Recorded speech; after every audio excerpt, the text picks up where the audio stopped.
came across this very cute Halloween storage basket. It is the, it has pumpkins, it has ghosts, it has cobwebs, very, very cute. It is foldable, and it came totally flat like a book.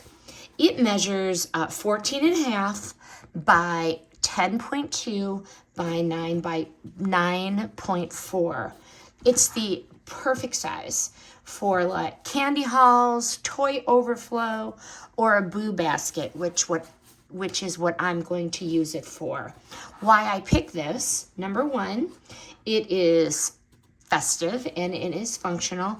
I really like the Halloween pumpkin, witch, ghost, cat design, and it's just adorable.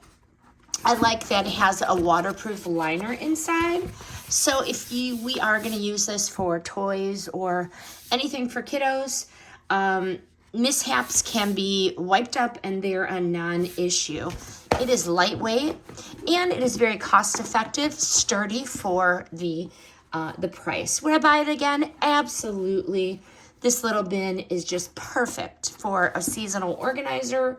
It is cute, it is practical, and it's so easy to stash when November hits. Just collapse it, and it is literally flat. Like I said, this is great for a kitty room, entryways, or a boo basket. And this is durable enough to reuse next year. Highly recommend.